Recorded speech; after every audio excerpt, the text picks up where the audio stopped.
A little bit of self-gratification going on here on the Arsenal Pass YouTube channel, because this month replay analysis is with none other than our very own Hayden Dale. And as a tradition, I will go ahead and list out some of your achievements. Hayden, you've got a Nationals win, you've got a Calling win, you've got several Calling top 8s, and a couple of PT top 16s as well. Long list of accolades, as with most of our replay analysis guests on the show, and I'm excited to have you on for this segment of it. It is really weird doing this, I have to say, but how are you doing?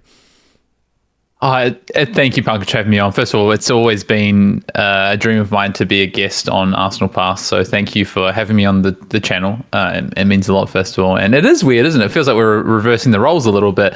But, I'm a big fan, of course, of the replay analysis series with all the players that you had on. I'm maybe not up to some of the standard of some of the players you've had on, but I'm trying to, pull my weight after the top 8 the other weekend at Auckland, and I'm excited to talk about this game. I think it's a good game that we've got to cover as well. Exactly, and this is how you're making a name for yourself, by coming on to Arsenal Pass for the replay analysis, for sure. Exactly. So the game we will be covering is your Slippy game against Gravy, against Oliver Berry, at round 8, I want to say, of the CC Calling at Auckland. So before we get into the full gameplay analysis, why don't you tell us about the high-level game plan that you feel about a Slippy Gravy matchup, and maybe any specific interactions or specific things you're trying to set up in that matchup?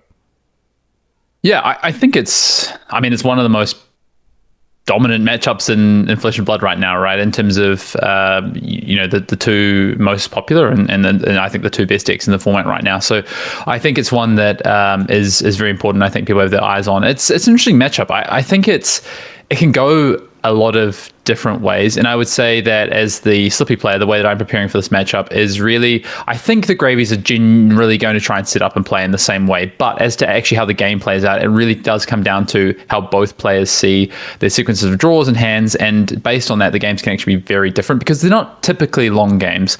There is this sort of theory and thought that, as a Slippy player, you can fatigue the Gravy player, and I think that should never be your primary plan, but it is an outcome of the game that can happen. That I would say that is actually more rare, but I know some Slippy players like to set up to actually try and actively fatigue through damage the Slippy opponents. I don't like to do that. I play a clean 60, but I know that a lot of the Gravy players will present like 63, 64 cards, because this is a strategy that is out there in terms of trying to fatigue. So, bit of something that might come up in this game.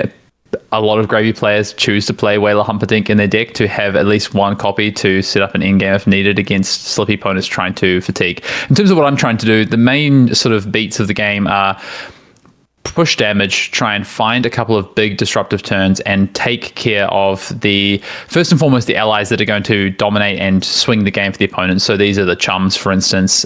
These are the sawbones. These have to be taken out, because they just make the math of your turns just too awkward, or they're going to actually win in the game very quickly if you don't take care of them. The other ones are things like Rigor Mortis and Swappy, which they just represent so much value. You have to clear these as well, but you can potentially let them sit around for a turn, or maybe you can kill the opponent in 2 turns and you can ignore them potentially, but I'd say that's quite a risky strategy. I'm also of the opinion generally that I prefer to try and manage the board state as much as possible, and I play a little bit risk adverse, which we'll kind of see through the game, is that I almost always favor clearing the allies, and unless I'm behind in the game. And I think part of what you have to weigh up as the Slippy player against the Gravy is, what is your position in the game turn to turn, and where should your priorities be? Is it should be on damage, should it be on clearing the allies? And we'll actually get to see some of that, I think, through this game. So that's kind of my general approach to the game, is you've got to kill them, you've got to do it as efficiently as possible, and if you let them get stacks of gold by letting the game go long, I just think you're at such a disadvantage that this sort of fatigue element is not that real, personally. I think generally, I remember watching back the game feeling like the way I describe your playstyle was disciplined, was the term that came to mind. I think you had several lines, which I'm really excited to go over, where you could have taken a much more of an aggressive stance, but you instead did exactly what you're saying, where just play a bit more risk averse, clear the allies, and that ended up, well, really paying off for you. So overall, strategy-wise, is it fair to say that your strategy is you're kind of just still trying to do the classic Slippy thing where you're trying to like out-tempo, out-disrupt, out-damage them a little bit. And if fatigue happens, it'll be because they maybe block you too much or respect you too much. And you're open to that game state potentially happening, but it's not something you're necessarily building towards. Yeah, 100%. I think if you're playing a deck like Arakni Slip Through the Cracks, you are playing a proactive deck. You want to enact your plan first and foremost. And the only reasons I'm deviating from that plan is to clear the board of really important threats that are going to have my opponent win the game. The only other thing that I think is worth noting is important is you have to decide how you're going to use your Crown of Providence. That's really important in the game. And so actually what you arsenal and how you arsenal, it changes through the game. So in the early parts of the game, you have to be very careful because you have to understand, can you afford to be using your Crown here? Can you not afford to be using it? And actually in the later stages of the game, you can start, especially if you've cleared through a few Conqueror of the High Seas, potentially you can be a lot more aggressive with what you're putting into your arsenal. There's also parts of the game where you have to prioritize putting attacks and go again attacks into your arsenal, or something like a Razor's Edge to make sure you can clear a chum, especially if they get the chum into the bin. So we'll talk a bit about it as the game goes on, but I think the matchup is very interesting. For sure. I'm super excited to get into that because I think the whole, especially arsenaling Razor's Edge, obviously has a very clear conflict with Codex of Frailty, which is one of the most powerful cards that you want to resolve as much of as possible as well. So without further ado, let's go ahead and dissect these lines. Cool, so here we are into the game. Your opponent is Oliver Berry once again. Both of you in the X2 bracket. This is round 8 of day 2 of Calling Auckland. Your opponent is going first. Now, I'm not sure whether you remember the die roll, but what do you generally prefer in this matchup, going first or second? I can't remember who won the die roll. I always want to go second. Also worth pointing out, Oliver Berry, one of our only two-time national champions in the world, two-time New Zealand national champion, very good player. I always want to go second. And in my view, this is, especially that, like I said, it's a race. I'm not trying to fatigue. I'm trying to, yes, they can set up some things on turn 1 if they go first, but in theory, I can clear that if I need to be and still present some damage. So I always want to go second in this matchup. Sounds good. And the equipment side on the gravy side, you see them flip up Crown of Dominion here instead of Crown of Providence. Is there, like, are you happy seeing Dominion because it means they are a little bit more susceptible to your arsenal disruption? Or, yeah, what's your take on like the opponent's headpiece here? I actually was speaking to Lucas Oswald at the event about this, about whether you should play Crown of Dominion or Crown of Providence in this matchup, and I think it's play draw dependent, to be honest, about whether you should play Dominion or Providence. I think in general, Dominion it's going to be the more explosive game, so I would prefer them to prevent Providence personally, because I think like that plays into the style of game I want to play, and it lets me just continue to pressure and not let them have those early setups, but I think it's actually really close, to be honest. Okay. Cool. So over here, we're starting off. You've got 2 Leave No Witnesses in your hand. Definitely not what you want to see. And Tickle the Mantle also very early before you have any good targets in your bin. Yeah, very awkward hand to start off with. And really what I need to do here is, so Ollie hasn't developed anything on the first turn. So my main thing here is, right, let's get in damage and let's set up to be able to ideally deal with allies or be able to deal with, just being able to present damage on the next turn. The problem is my hand's not great for doing that. Leaving Leave No Witnesses in my arsenal would be the ideal.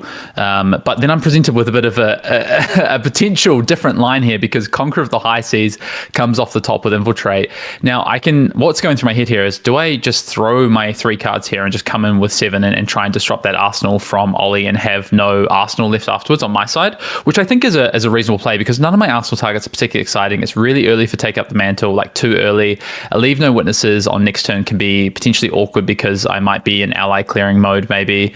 But also, if I draw even 1 blue next turn, this Conqueror of the High Seas is going to be so much more effective. So in the end, that's what I decide to do, is say, all right, as long as I draw a blue, or if I draw 2 blues next turn, it's going to be insane for me. So let's just set up the Leave No Witnesses. I think this is the safer play I'm going towards here. Talk to me about the decision to not just use a Take Out the Mantle as a +2 on the Infiltrate. Because I was wondering whether that was what you were going to go for when the opponent declared no blocks. You'd like just get a +2 off of it instead of the 1 damage off a mark. And I was wondering whether it's a second cycle consideration, or is it you want your opponent to be marked because they're probably going to stop the Leave No Witnesses?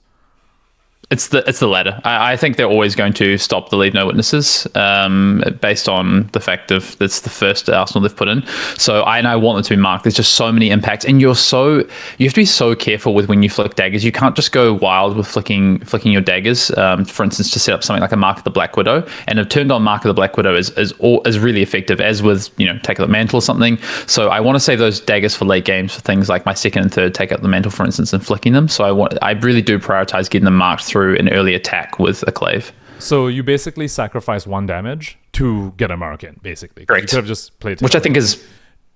Yeah, and you did sort of immediately get paid off for it because you drew into Mark of the Black Widow. Yes, exactly. You can see my hand here. So Ollie obviously just coming in with 1 damage, not particularly impactful to me. But again, not an amazing hand. Like, it's still a little bit awkward. I have an attack react. I have a Mark of the Black Widow. I can set up some damage here. But it's not going to massively pay me off. And if Ollie plays an ally here, then I don't get to present a lot of efficient damage his way, because obviously Tarantula Toxin doesn't help me necessarily clear something like a Chum, for instance. So it's not the most amazing hand. And importantly, no blue. So the Conquer the High Seas is now not really within my reach, unfortunately. It was a great pull off the Infiltrate. First of all, getting rid of his Conquer the High Seas out of his deck is also huge, but being able to potentially play one on my turn off for blue would be massive. So I feel like I got not unlucky. I mean, I only played 12 blues in my 60 card deck, but to see no blue over those 2 hands was not ideal. So speaking of Conqueror, your opponent now is sending a Conqueror at you, and what are you thinking about with regards how to block this? So this is what I spoke about in the sort of the preamble to this, is you've got to really decide where you use Crown of Providence. And so if I use it now, obviously there's only 1 Conqueror of the High Seas left in the deck, which is great. So potentially a lot of low risk to my arsenals after that. But also, I actually would like this Leave No Witnesses, because now with what Ollie's got left of resource-wise, it looks like I could clear a Rigger and then potentially present my Leave No Witnesses. But I think after weighing it up in the end, the other thing I'm looking for is, like, could I find a blue for the Conqueror of the High Seas? And so decide to cash in the Crown of Providence to try and find a blue. And then you did actually find the blues. I'd love to be rewarded. I have a... Humor me a little bit in some theory crafting, Hayden. If you didn't banish a Conqueror off the top from your opponent, which means they have 2 Conquerors left in the deck, would you have used a Providence that aggressively? Given that you might... I think my hand... Conqueror?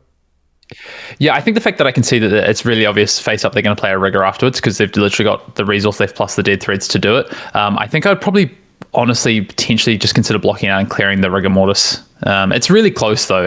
I think it's really close, because I have to leave no witnesses. I have a decent hand of like clear the Rigor, and then with an attack action, then send the leave no witnesses. I really want to get that gold-baited hook defense out as early as possible, so that all my later on hit effects are just a lot more difficult. So I really would like to prioritize having a leave no witnesses to send at them, and I've just lost 2 of them, right? So that's not the most ideal. The other thing I think it's worth noting here is I think you've got to be really careful not to get baited into this Conqueror of the High Seas. Like, Ollie knows it's there. He can also play to have less impact of this. Like this, he might not Arsenal. What I'm thinking about here is he might just not Arsenal, honestly, because of this Conqueror of the High Seas, or he might Arsenal a card he just doesn't potentially care about. So I think, yes, it's obviously a very powerful card, and I do want to play it efficiently, but if I can't play it efficiently, you also don't want to get baited into what this card could do, especially when he's just presenting damage here with that can just take my life total down. I need to preserve my life as well. So ultimately, that's kind of what I decide to do here. You're going to see that I'm actually not going to play this Conqueror of the High Seas. Instead, I'm going to prioritize keeping my life total high. Rather than trying to disrupt him with the Conqueror of the High Seas, I'm going to try and disrupt him and take out his Rigger as a priority with a bit more efficiency, and then try and set up for a future turn. I think it's really close, honestly, because I did find the blue off the Crown of Providence, so I could present the Conqueror of the High Seas, but obviously, of course, it wouldn't have go again. I think I need to take care of this Rigor Mortis, because it's just too valuable on the board this early in the game in terms of damage. And also, Ollie just kind of has the agency to play in the way that he wants, and because I don't have a second blue, yes, I do prioritize getting the gold-baited hook defense out, but he can use it for such value. Gold-baited hook plus 2/3 blocks here to block the Conqueror of the High Seas and move on with his turn with a 3-card hand. I think that makes a lot of sense. I think sending a Conqueror at him but leaving Rigor Mortis just opens you up to him blocking out your Conqueror and then just attacking with Rigor Mortis, and I think that I would consider that a win in the turn cycle for the Gravy Bones opponent. So I definitely like that line, and you also leave yourself open to, if your opponent doesn't block and you're stuck with the T Toxin, like you're not IPing at all because you just arsenal the T Toxin. Yeah, and the fact is, exactly, and T-Toxin is really good. And the thing is I do prioritize in this matchup like having good Arsenal cards, obviously to conquer the high seas out now, so I can be a little bit more aggressive on just trying to set up good Arsenal targets. And the thing is here is like the Mark of the Blackwater still presents on a hit effect, right? And I think his hand is actually more valuable than his Arsenal potentially because of just the fact of he has all the context of the information. And I do want to obviously clear this rigger, so that's what I intend to use the blue for, as opposed. But what I could have done is I could have sent an attack at the rigger, cleared it, and then pitched the blue plus my last card in hand, the T-Toxin, or not blocked for 3 potentially on the last turn, and still sent the Conquer the High Seas. That was the play I was weighing up between. But I do value in this matchup keeping my life total high, because what you want to play towards is your big impactful turns. You want to be able to be like, actually, I can take some damage here to set up a Bonds turn or set up a Prognosis turn or do a big Kiss of Death chain link sort of thing. So actually, I have a question here about how you clear the Rigor Mortis. Was there a consideration to send the Bonds of Agony at the Rigor Mortis to clear it so that you have it in the graveyard for future Tickle the Mantle? Yeah. I think that might have been a mistake on my part. I think that was something that I thought about afterwards. I was like, I think I should have sent the Bonds there. One of the things is because you don't necessarily get back to second cycle and you don't shuffle, I think I probably should have just sent the Bonds. And I thought about it about now, I would say, as I was thinking, I think I should have just sent the Bonds at the rigger. Yeah, I was like wondering, maybe you're playing around Fearless Confrontation, because if you got Fearless on the dagger, since your Clave had Go Again, you could pitch your T-Tox to still kill the rigger. Whereas if you just send Bonds at the rigger and they Fearless it, you don't clear the rigger and you're in a pretty bad spot. So I was wondering whether that was a consideration, or just something else I could be missing. But no, you just it is a consideration. It is a consideration. But I generally don't think Fearless Confrontation is that great a card, and I don't necessarily respect it. So I wasn't actively playing around it, but it is something that I've considered before about how you attack into allies. Obviously, I think you just have to when a new card comes out like that. Interestingly, Ollie did have it, so that would have been quite funny. So it turns out, the play I made was actually good in the end anyway. But I think you can't take that into account. I think you've just got to try and make the right play, and I think I would have got completely blown out, obviously, right? But I think maybe the Bonds attack would have been the better play. Obviously, in hindsight, it turns out I made the right play, but it is funny. Talk to me about this hand over here. You've got Persuasive Just a Nick, like natty in your hand, but you've chosen to give that up by blocking with a Nick. Instead, it seems like just sending the Blanche. Yeah, so I think this is where a lot of the more patient play comes in. I spoke to you about getting that gold-baited hook out, and I think, disrupting Gravy's hand is often only okay because often they can respond, or all they need to do is find a gold. So I think I can't remember if Ollie has a gold at this point. I think this is also influencing the plays I'm making right now. Yeah, he has no gold right now. So I think the fact he has no gold right now, I really want to disrupt his ability to create a gold as a really high priority. And often, for instance, right now, if I hit with a Persuasive Prognosis, I wouldn't actually be able to stop him from necessarily being able to make a gold, I think, here. Because he has Call to the Grave, and he has So I could stop the gold, but he would still be able to develop the ally easily enough. And I would be doing it with less damage, and I would be taking potentially damage to do as well. So instead, what I'm more valuing is present this on-hit effect, potentially get the gold-baited hook, take 2 cards from him, force him to kind of make some decisions. Like you can see how impactful this Blanche is here deciding to make this play, is that ultimately he can't block this efficiently. It is often very hard for him to block, and he just can't make gold because of it. Whereas if he had, say, a gold generator in his arsenal and hit him with the Prognosis, he just doesn't care, right? So that's why I ultimately decided to go for this play. That makes sense. And Persuasive is also sometimes weird into Gravy because they know the color of the top card of their deck. So, they could sort of play around what you're going to banish. Of course, Just Nick actually messes with that, where you can just auto Just Nick first, and they don't know. But you're kind of still taking a bit of a risk, where you might hit a red off the top or something, and the hand had no red, for example. So yeah, just as you said, the more disciplined line with the Blanche. And I think to send the Persuasive, you still would have to be inefficient in some way. Either you're hoping that they block your Persuasive so you can use your T-Tox, or you would have had to IP the Blanche, or you have to block 2 with the Blanche. So I think that's the line you end up taking. Mm-hmm.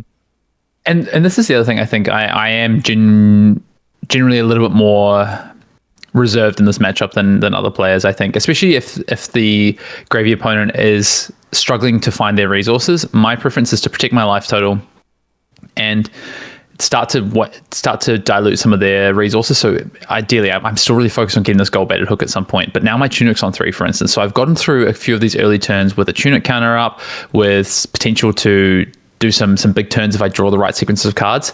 I'd say my draws have been a little bit awkward. Obviously, so have Ollie's. Although I'd say my disruption has played out. I've been able to play my disruption into him quite nicely. And you can see even at this point, he goes for a Mage Master Boots play because he's just not able to make anything happen. He actually has to use his Mage Master Boots here because he just doesn't have gold. He has to try and actually put some damage on me. So with his Rigor Mortis on the field, how are you thinking of clearing it with this hand? Yeah, I'm thinking I want to present Blanche again because I'm putting him in the spot. So I'm thinking block with a card, just clear it with a stealth go again, and then do the same thing again by presenting a Blanche is effectively where my head's at. Okay, cool. Because I do have a question of what you end up doing over here. Spoiler. So yeah, I thought that would be the line you go for as well. You just send a 0 for 3 at it, and you send your Blanche. But instead, you opt to go for this line. Here's where I was like wondering whether you're trying to set up some sort of fancy second cycle thing, because you end up using a tunic here and pitching a red to send a Blanche. Oh, this is just a bad play. Tunic. You could have saved your tunic. Okay, cool. Okay, cool. I was like, all right. I'm not sure why I made this play. Something. Yeah, I've not watched back this game. That's just an incorrect play by me. There you go. Okay, so whereas before I think there was contention with the bonds and like what you should do, this is just a straight up incorrect play. Because this actually also opens you up to Fearless. You could have just gotten Fearless on the dagger for the Rigor Mortis, and you're also giving up your tunic to send a Blanche. And I was like, what am I missing? Yeah. Okay. No, this is just not good. Send a 0 for 3. I'm not sure why I wonder if initially I thought I had a different play in mind, potentially. Yeah, I'm not sure why I made that play. That is not the correct play. Because fatigue isn't like a concern for me. Okay, cool. Well, we'll see whether the tunic usage punishes you. But it looks like all of us are finally going to give up the hook, which is exactly what we've been trying to play for all this time. Yeah, this is good. We're through to, I think this must be turn 4, right? So about to be Ollie's turn 5, and he hasn't been able to create gold, right? So he's now given up the gold-baited hook to literally try and do this, right? And then does he? No, he can't even because he doesn't even have the yellow for the golden tipple in hand. He has the 2 blues. Mm-hmm. And you had to block out your Blanche, otherwise he wouldn't have been able to play out the Sawbones at all. Exactly. So just putting him in that awkward position again. I have the T-Tox in my arsenal. I've finally drawn a Kiss of Death, which is quite nice. Obviously, the awkward thing is he now has the Sawbones, and Sawbones with Kiss of Death interactions is a real pain in the ass. I do have to take up the mantle. So this is where if I had the bonds, I could just straight up go for the take up the mantle play. I think what I'm tanking on here is literally like, what is my take up the mantle play here? I know I have a Mark of the Black Widow, and I know that my priority kind of right now is disrupting his ability to play. But I think what I'm trying to decide is, do I make a safe play and just like block 2 cards, send the Kiss of Death, and then the Persuasive Prognosis at the Sawbones, and then the Persuasive Prognosis at face. But the kind of problem with that is like the Toxin, if he can't block the equipment, right? He doesn't have equipment, so you have to give up a card. But then I lose, I guess, some value on the Kiss of Death doing that. I still get to flick it, but I think that's ultimately the play I go for anyway, as I have this take up the mantle. I can either arsenal it or I can play it. Yeah, actually, here's where I do want to pick your brain a little bit. I think one awkwardness I found on Slippy sometimes is when you draw Kiss of Death and take up the mantle in the same hand, it feels like your flick knives is taxed, where you want to flick for the mark, but you also want to flick the Kiss of Death. How do you like to navigate those situations, I suppose? I'm sure it's context dependent, but I guess what are you trying to weigh between whether you're flicking the Clave or the Kiss of Death? I think it's really tough. I think flicking Clave is just so, you've got to be so careful. You only have the 2 Claves in this matchup. You don't necessarily play ways to retrieve them. So in fact, often you don't. I think probably honestly what I should have done here is just send I think this is right. Send this here, and then I think I should just send the Persuasive Prognosis at face, and just hope to use the Toxin. I think I end up getting a bit of a read here because he blocks. I think he blocks this with. Does he overblock this? I can't remember, or maybe just blocks it with 1 card. Mm-hmm. I have to see how the line plays out. I end up playing a different line than I initially planned to play because of the way that he defends. So we'll have to wait to see how that is. I think basically what I'm thinking here, though, is send the Prognosis, either Tarantula Toxin or take up the Mantle over the top and just leak the damage with the card itself, because I only have Black Widow as the target. Yeah. But so here's where are you sort of regretting not getting a Bonds in your graveyard? Yeah, a little bit. Although I have the Kiss of Death, right? So I think I have a feeling I make a play here that maybe wasn't the most ideal play, to be honest. We'll see. I think probably what I should do is, I imagine he blocks with 1 or 2 cards. I flick the Kiss of Death and just cycle. If he blocks 2 cards, just cycle the T-Toxin out and just Arsenal the Take at the Mantle. That makes sense. And if he blocks with 1 card, then just get it over the top.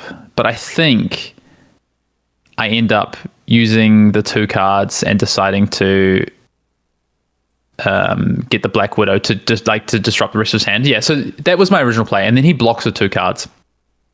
Because of the way he's played so far, my basic thought here is he needs both these cards to be able to do anything. So I think disrupting his hand here is just huge. And obviously I can only get to, he's got 6 defense here. I can only get to effective 6 offense with the T-Toxin and the Take Up the Mantle unless I flick.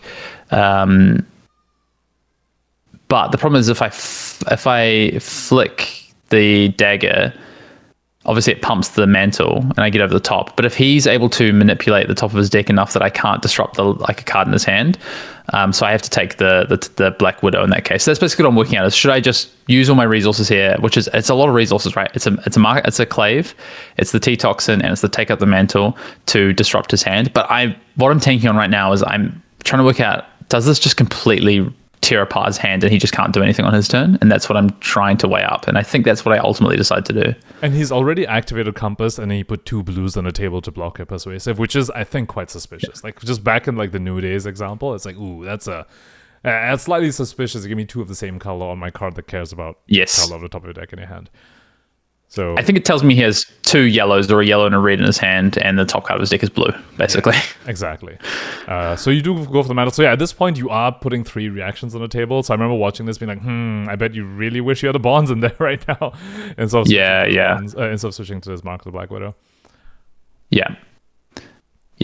100%. Like, if I had the Bonds here, obviously that's super impactful. But also, if I had the Bonds here, this game would be very different, because a Rigor Mortis wouldn't have died on that turn, because Ollie could have used the Fearless Confrontation. That's so funny. Yeah. The accidental correct play. We love that. Yeah. I mean, if I'd thought about it for a lot longer, maybe I would have, because some of the ways that I just play are based on heuristics of, having played the matchup and understood what cards are, the interactions between something like a Fearless Confrontation, right? And so I'm like, oh yes, Dagger gets hit by Fearless Confrontation. Like, it's just ingrained in my mind, right? So I think sometimes I just make plays because of knowing these things. I think that's just something you do in Flesh and Blood. So yeah, you see he's got the 2 yellows in hand, and to be able to kind of operate on this turn, I think he needs both the cards, right? Yeah, I do feel like Gravy in many ways actually functions like an aggro deck, where he isn't great at blocking, he doesn't really want to block, and once you put him on small hands, there are very few small hands that do stuff, but some of those small hands are still insane, like Call to the Grave and a blue, and you get the chum on the field, it's still nuts. But by and large, like Tipple, for example, is a 3-card play. Like, you can't, Tipple just doesn't work on a 2-card hand unless the Tipple's in Arsenal.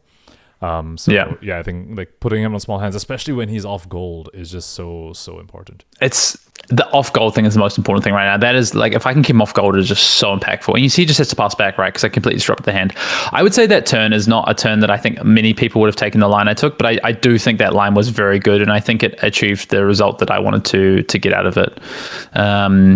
You can see I get a bit of an awkward hand here, which includes a Codex of Frailty, but then no stealth card to be able to kind of, I mean, if I had a stealth card instead of this Command and Conquer, for instance, I just have a very easy turn of stealth card, spike with Blood Rot, play my Codex, and be off to the races, right? Because effectively what I've done is I've gotten this game into exactly the point that I want to get it into. I've kept Olief resources, I've kept my life total high, like I spoke about, by just playing a nice sort of mid-range game, being quite defensive when I need to be, kept his key, the allies he has played off the table so far, and now I've taken the tempo. And if I had drawn into, quite a strong hand here, I would just be so far ahead. As it turns out, my hand is a little bit awkward. So was all of us, actually. To be honest, looking back at this game, Yeah. did have quite a number of just not great hands. I feel like he's barely seen any allies. And it's also, you've also been disrupting him as well, so it's just making it all the more weird for him. So I guess before you saw this hand, before you drew up this hand, you were feeling ahead, but maybe this hand is sort of like Oliver's potential way back in, because all you're doing is sending a CNC off of 4 cards. Yeah, that's not great.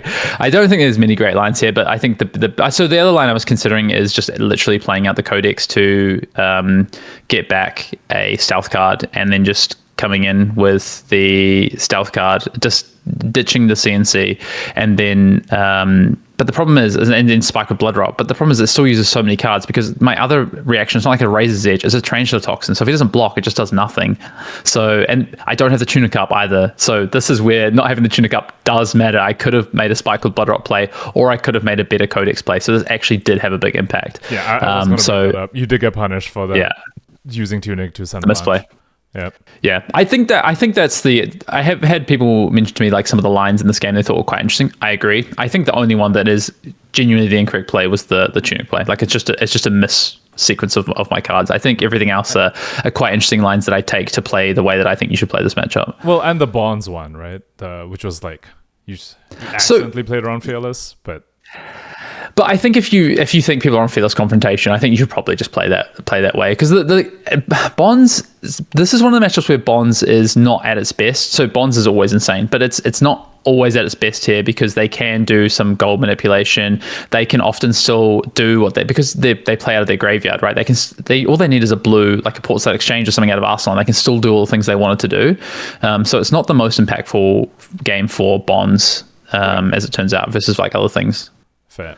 And it looks like you do run Pick Up the Point in this matchup, actually. I'm not sure how many you run, but you did have one in your head. Yes, I do, because it's a go again 3 attack that just helps clear allies. So yeah, exactly. you do play in this matchup. So you do have other ways to. So your 2 point, you can maybe be a little bit more aggressive with the claves, but maybe you get 3 activations. Like it's still, you've still got to be so careful with your, like if someone is a new Slippy player, see what's the number one piece of advice you could give, I would be like, your clave management is just so important.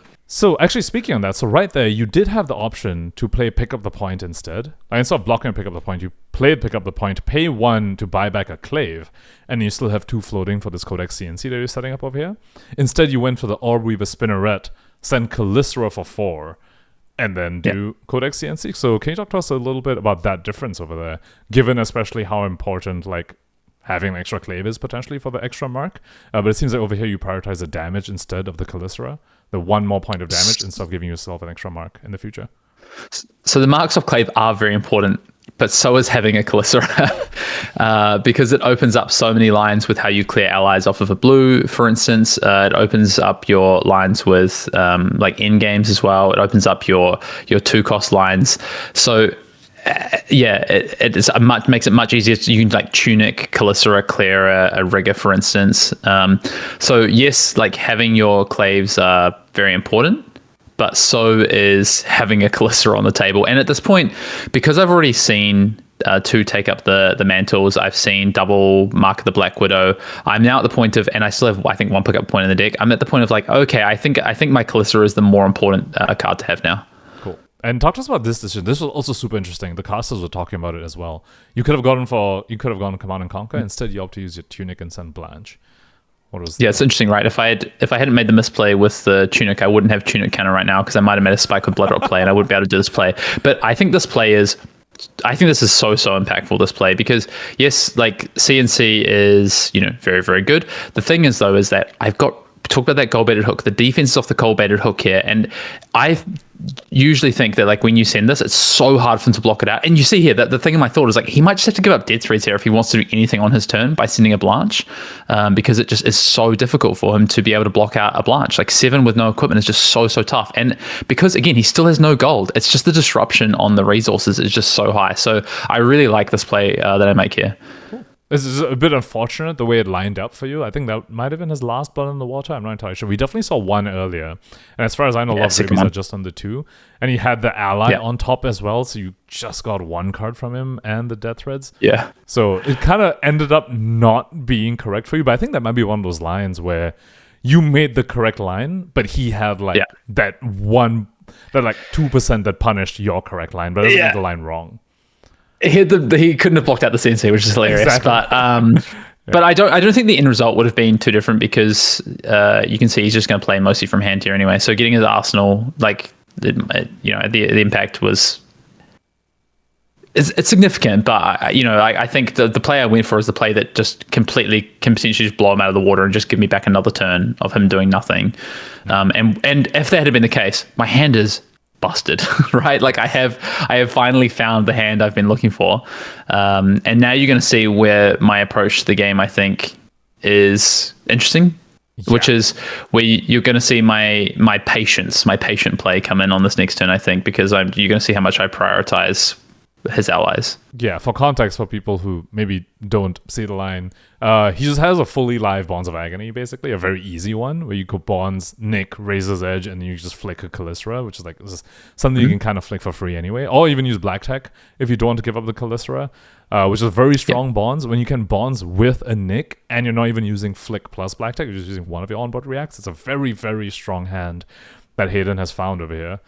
But I do believe you end up giving it up because your opponent resolves a chum, which is, just please talk to us about that, because that is so, it's just the discipline thing that you're talking about, where you have the fully aggressive Bonds line, but it will leave the chum on the field, because if you go for the Bonds line, you can't leave the chum up, but it seems like you really prioritize getting the chum off the field. Yeah, chum is just so important. It is kind of the way that they were. So first of all, it does just leave 4 free damage on the board for them next turn, right?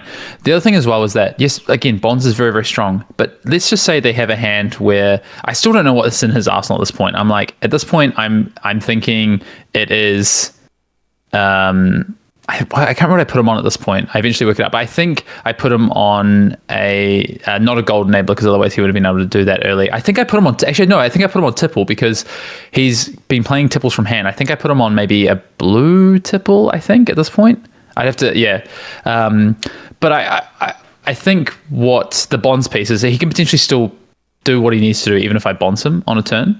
And if I brick on my next turn when he has chum up, I probably just lose the game on the spot. So I am generally in favor of playing for damage and then controlling his damage and thinking about more of as a value game as opposed to like the disruptive elements, because I think they don't always play out in your favor to leave something like a chum on the table. And I think the 4 free damage, to your point, where you might just rip apart his hand, but he still has a free hammer, basically.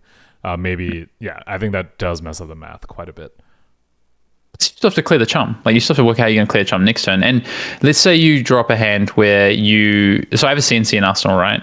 And it's like, I would love to clear the chum with CNC, but do I get the chance to do that if I need to attack with something first, for instance, or so it's just a little bit awkward. So yeah, instead, as you can see, I opt to say, okay, I'm going to clear this and I'm just going to keep trying to disrupt him. Like, we're at a point where I'm happy with this game. Like 17 life for me, 20 life with him. I am sort of walking his life total down. At some point, I will be able to pivot into finding just one big turn. And if I can find that disrupts him, if I can find a big disruptive turn and then get another turn off the back of it, it's probably enough to win the game. So talk to me about this line as well. So you could have actually still gone for a Bonds line where you do give up Black Tech and you flick the Callistra. Instead, you go for CNC Arsenling Nick. And I'm just like, this was another thing where I was so curious about the thought process behind this, because not only do you get a Bonds in your yard for your last mantle that's coming up, you also don't Arsenal Nick, because I feel like Arsenal Nick's kind of risky in a deck that is as blue light as Slippy is. So why don't you tell us a little bit about this play as well? I couldn't have Bonds and CNC'd though, because I only hit Bonds was my only blue. Yeah. So you would go Bonds and you keep CNC in Arsenal versus like Nick in Arsenal. Sure. Yeah. So I think I'm now at the point in the game where I think the way I win is basically set up a big disruptive turn and then send another big turn to kill him, because once he gets below like 10 life, he can't be over blocking me to stop things. And I've already seen Adjust to Nick. So I think it is risky for sure, but I think the payoff is quite massive, and I can afford to float Adjust to Nick in my arsenal for a turn or two if I need to. Okay. Because, I mean, you also haven't seen Codex. I think you've seen one Codex. Seen one Codex, yeah, correct. So if you draw a Codex and no blue, I'm like, that Nick looks really awkward. But I also think just a Codex is also not at its best in this matchup as well, interestingly. Because they often are just like, okay, I'll just ditch this extra ally that I don't need and get back like a conqueror of the high seas or something. And I'm like, so actually, I think you're really careful with Codex in this matchup. So often I am pitching Codex to like attack with a CNC or a Blanche or something in this matchup. There is quite interesting.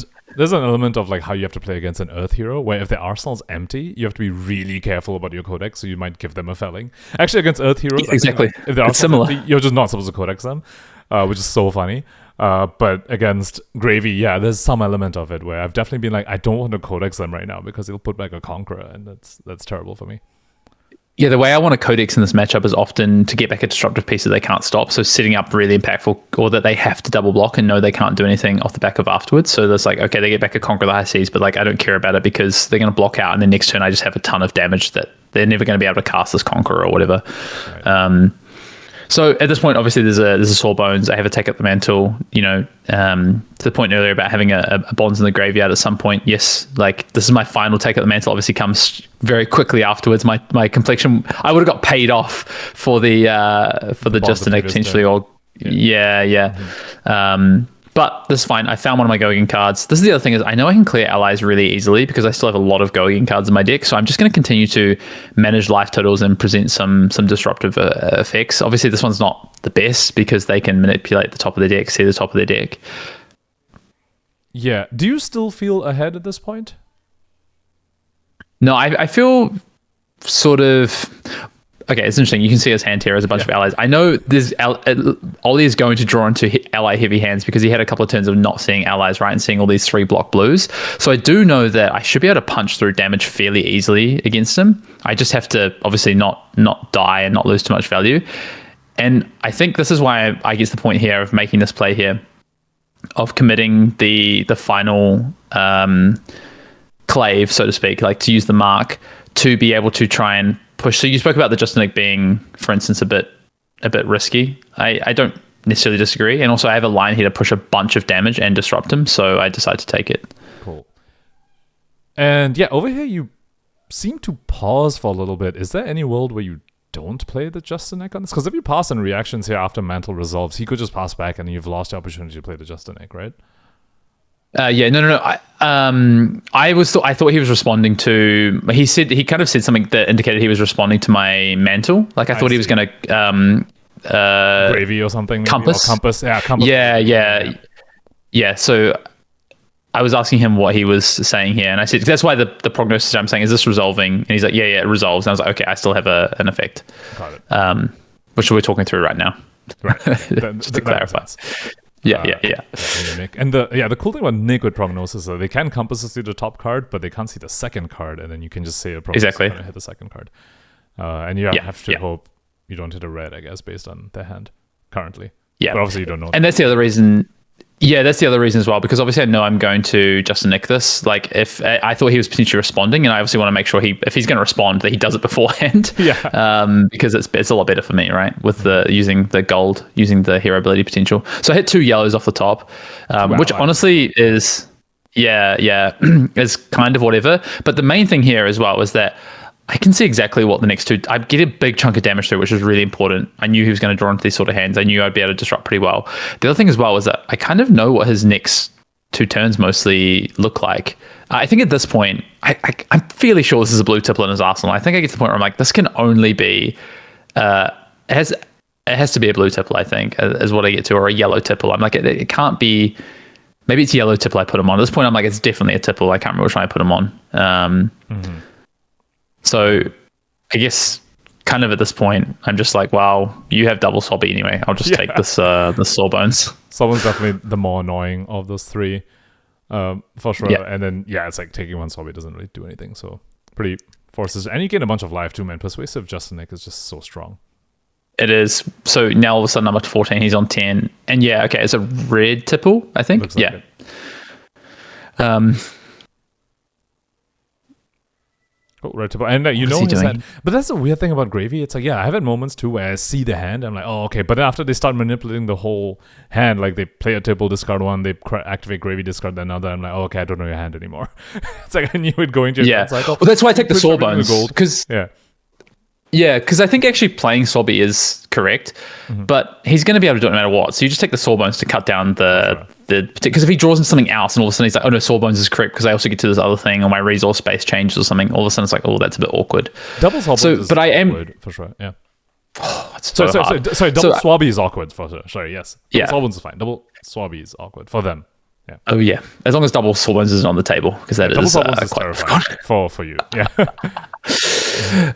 But yeah, obviously it's a chart here, and now all of a sudden it's like, oh wow, this is gonna be quite big. And at this point, I'm like, okay, I thought this was 10 damage coming away, and this is at the point where I'm like, what's your graveyard again? Because is this when he? No, this is in the Whaler. The Whaler. Okay, no, he doesn't have the. That's sorry, I thought he had the give no quarter. There's no give no quarter. Yeah, and he doesn't have the Whaler in the yard hand right now. Yeah, he actually starts to crack the goal pretty aggressively here because he does find the charm and everything as well, and hasn't used the hero ability yet. So does have some like really interesting lines. I might just go to my hand. Looking at my hand, my hand is not great. Right. Yep. Using the Just a Nick last turn, obviously if I had the Just a Nick on this turn, it would be significantly. I just get into the situation where honestly, I think, I make some plays to play the game plan I want to, which is keep the board clear, keep life totals a parity, play a bit more of a patient game, and then find like these 2 back-to-back turns at the end of the game. That's what I really look for, to kind of like punch home the damage, because they just don't defend well. So if I can find myself in a point where we walk down life totals, I always feel like I'm about to win the game because they just can't stop that in-game damage. But I've had a couple of turns where I've made these sorts of plays and then I've just immediately gotten punished the following turn with my draw, like this one, not drawing a reaction, right, for instance, or the previous turn of drawing the Just a Nick on that hand, for instance. So it's maybe not gone ideally for me, but obviously it hasn't gone ideally for Ollie as well. So that's why I think this is quite an interesting game. And then it comes down to this endpoint where we're both on very, very close life totals here. So my view is basically I'm probably just going to do the same thing again of like block the Swabby for 6, send Infiltrator and Mark of the Black Widow to kill it, and then Arsenal a Bonds potentially to set up a Bonds turn. I know I've still got 2 Razor's Edge in my deck. I've still got, multiples of attack reactions. On board, I've got 2 attack reactions, right? Exactly. So, okay, so you're looking to Arsenal the Bonds, right? I guess that makes sense. It is getting to that basically fully endgame state, and you might as well use your black tech and flick knives on something that matters. But you're kind of really hoping you find at least 1 react in the following hand. But I think that makes sense. Like you said, you have a good enough knowledge of what's left in your deck anyway. Yeah, I think this is a good Black Tick Whisperer's turn. I'm hoping that I decide to block with a Black Tick here. Yeah. I think the line should be defend with 2 cards, Black Tick, stop the gold generation, swing back like a Mark of the Black Widow, infiltrate, and then Arsenal the Bonds. Arsenal the Bonds is kind of risky, but I do still have 1 Just a Nick in my deck. I do still have double Razor's Edge. Like, I just need to find 1 good react. The problem is I do have 1 Tarantula Toxin. That is not the react you want to find with your Bonds. It just, obviously, he just might not block it, for instance. So yeah. Cool. Yep, and you do exactly what you said. Just clear the Swabby, pass back. It is kind of scary though, passing into a gravy full 5 cards with 3 gold up as well. Yep, it is. And because I know in the yard as well. Yeah, and this is the turn where I felt actually behind, where I was like, that turn kind of bricked for me. Like ideally, what I would have wanted to do there was go to 4, clear his Swabby, and send a bunch of damage at him to try and demand cards, and then next turn maybe I have to block with a card when he sends something, but then I have an inevitability of just going over the top with another react or something. And obviously it just isn't the case, unfortunately. So it feels like there were like sort of 2 turns this game, 2 turn cycles this game where you kind of fell behind. It was that CNC turn where you just had to pitch 2 red sets and a CNC, and then this previous one where they had to resent. Yeah. And yeah, that's what I mean by Gravy kind of plays like an aggro deck, where every turn cycle where all you did was like just not really take cards from the hand, you just feel like, whoa, I could actually just die. Yeah, the two turns where I kind of set up to take the tempo almost, I just don't get paid off afterwards. And I think there's some ways where I could potentially have played differently. Like I think Slippy there's so many different lines you could take. But the challenge is I do think this is one of the, especially when your opponent is so light on resources at the start of the game, I do think you should start them on resources and look to craft game states more.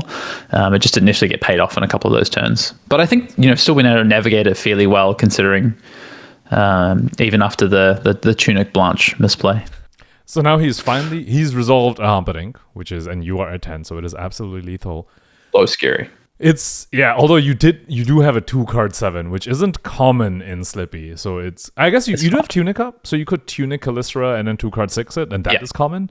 But the fact that you can just save a Kiss of Death it is like really, really good for you. Yeah, something that comes up a lot more, especially against the builds I was testing against internally, where they play like Scooby as well, where they play Scuba, where like having the 3 attack and then Tunic the Callister is actually really important. It's important here as well, not against Scuba obviously, but against Humperdinck, which is quite interesting. Right. But yeah, like you say, there's kind of an easy 2-card play here. I think the only consideration though is like, do I also try and get flick value off the Kiss of Death potentially? Surely you do. You just go save a Kiss and you Tunic Callistra and inflict the Kiss. Is there a reason to not do that? To save a flick the. So you save a Kiss of Death the Humperdinck and then you Tunic Callistra face and then you flick the Kiss.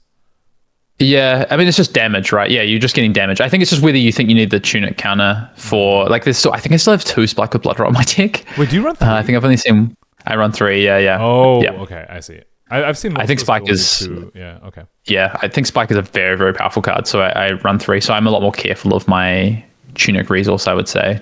Right. Well, that's interesting. You keep the T-Tox, which you can use in the Callistra. Yep. I think a lot of people pointed out like, oh, because you've ignored the Humperdinck here, so blocked with the 1 card, and then just tried to kill him. Yeah.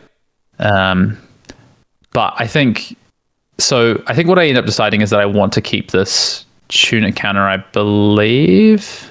Or do I go for the damage here? Yeah, because I send the... Okay, so I go for the more risky line here, which is I have... I spoke before about the one react you don't want to have with bonds is Tarantula Toxin, right? Because it doesn't do the effect that you want it. But I think I'm feeling like I'm so far behind at this point that I either need to try and get 2 cards out of him here, or I need to hit with this bonds. So taking the more risky line of trying to convert my Tarantula Toxin into the bonds line. I want to talk about the Savor Bloodshed Kiss of Death face. If you Savor Kiss face, doesn't he have to block it? Because it's on board lethal. Because the Kiss would hit for 8 if he doesn't block, and then you flick it and deals the last 2. So if he has to block it, your T-Tox goes insane, right? Yes, I can. Well, it depends how he blocks it, right? So if he double blocks it for 6, my damage is 9, 10, 13 damage, right? So he goes to 3 on that line. If he blocks for 6, you would pump your Kiss of Death up to 10, and reduce his blocks down to 3. So he still takes 8, and then he dies to the flick of the Kiss of Death afterwards. Okay, that's a bit of line then. Okay, cool. All right. Pankaj just found a bit of... Again, I was like, make sure like I wasn't missing something, because I was in the camp of won't you just go face here instead of clearing the Humperdinck. Yeah, I'm trying to think. So because even if he triple blocks, he can't necessarily use the Humperdinck, right? So if I did that play, he triple blocks, then the Humperdinck doesn't matter. Well, it doesn't matter on that turn as long as I don't brick the turn after, right? Yes. Because I am only on 2 life. True. So at that point, if he gets to swing once with Humperdinck, the game's over because I can never present him any damage after that. Mm-hmm. Because if he triple blocked and he had 9, I can play.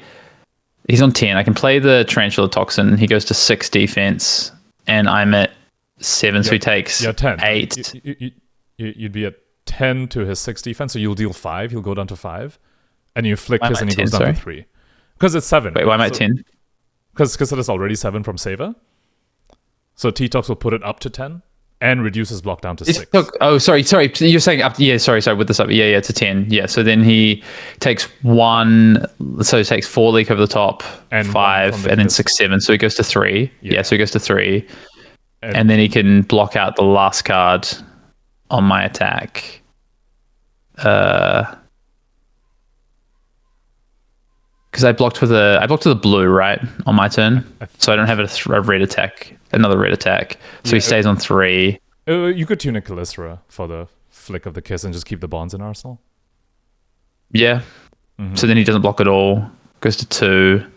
And can't swing Humperdinck in that line. Because if you don't swing Humperdinck, triple blocks, he can't swing Humperdinck. Anyway. Yeah. Okay, cool. So anyway, in this world, you have send the bonds, and it does go through because you have triple react.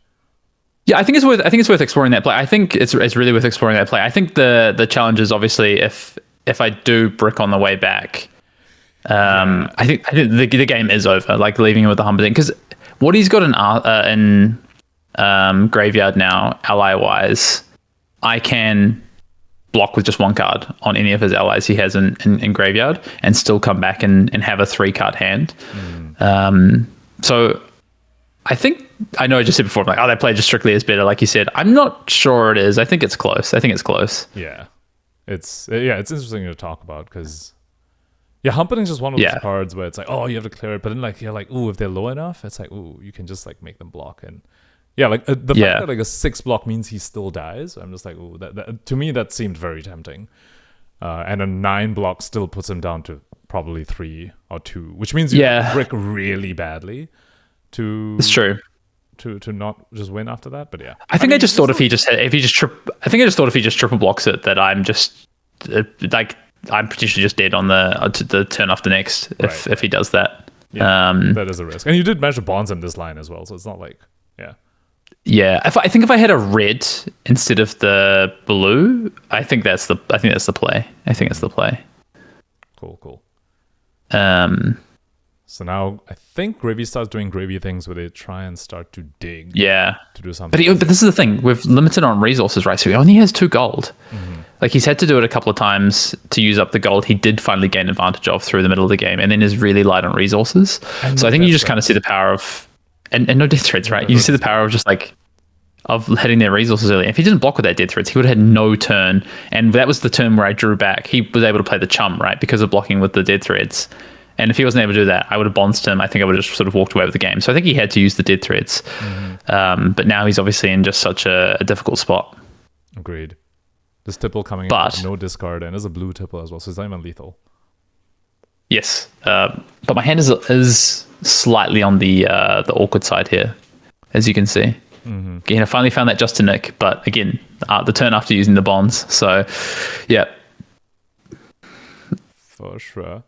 And then I think if I was more inclined to play on that, like the more risky lines, like you spoke about last turn, and maybe it's not even risky, but there's the lines of like being less patient and letting him keep the Humperdinck. I don't know if you know, but I looked at his graveyard just before I made the attack. I was curious how many Blood on the Water he played. I was wondering if he played 3 as opposed to 2. I know most lists only play 2, but also most lists don't play like, Humperdinck and Scuba and all these things as well. So, and it was quite curious what would happen there, to be honest. And your Tunic is forced over here, so you definitely just give up the Spike with Blood Rot. It's such a bad card. It doesn't do anything.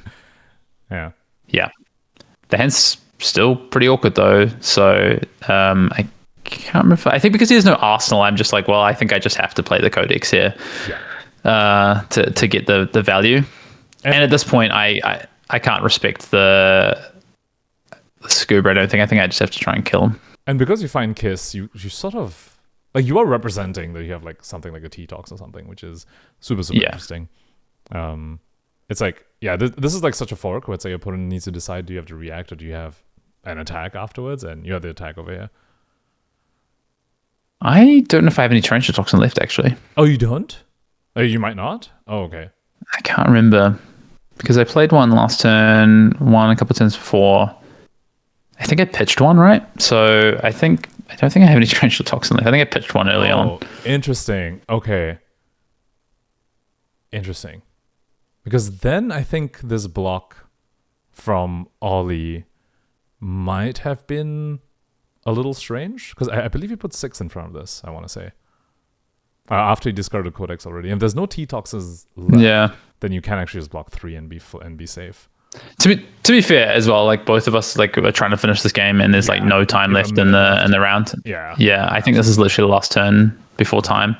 But we get to punish the overblock over here, the leave, which is really, really strong because he doesn't have to react. I mean, he checked my graveyard. I must still have a T-Toxin. Have one left. You probably have one left.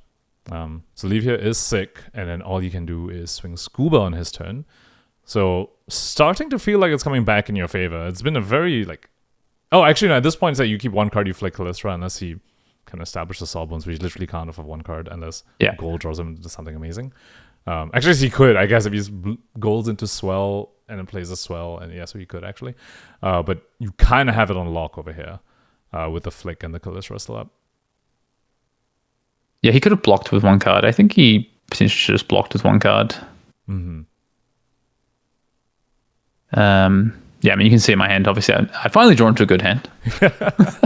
Yeah. It's like weird. You had like some hands that were like absolute gas. Like you had the bonds that was just live straight up, but then he established a chump. Yeah. And then after that, you had the hand that was like, oh, pitch 2 reds for a CNC when I full tempo. Yeah. Also, actually, so the previous turn, your ponder, you didn't show us what it was, and the game ends before it revealed. So I actually don't know what's in your arsenal here, so I couldn't edit that in. That's hilarious.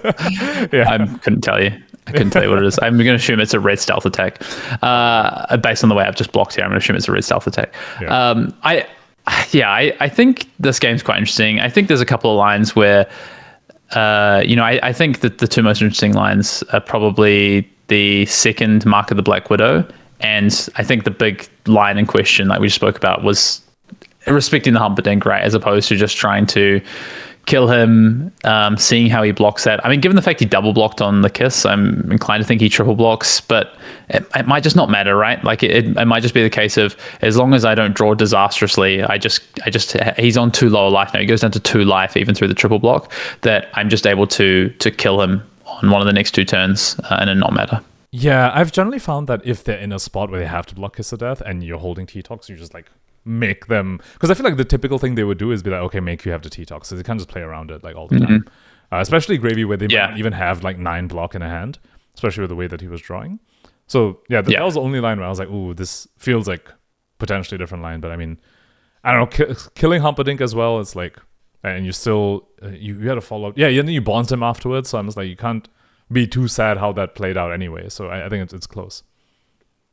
Yeah, it is. I think it's good learnings about this matchup. I think there's a few different philosophies about how you can play the matchup, and then there's also obviously the execution of that philosophy as well. And I think I like the philosophy I took to this matchup. I think on reflection, there's definitely a couple of plays I would have played differently, maybe been a little bit less respectful at the end of that game and just gone for the kill and just like back myself to, I'm going to be able to navigate this end game. It's probably 2 turns. I can definitely find the kill. I'd set myself up to make that play, right? So I probably should have just followed through and just been like, right, we've got to the point where I can now just ignore the ally.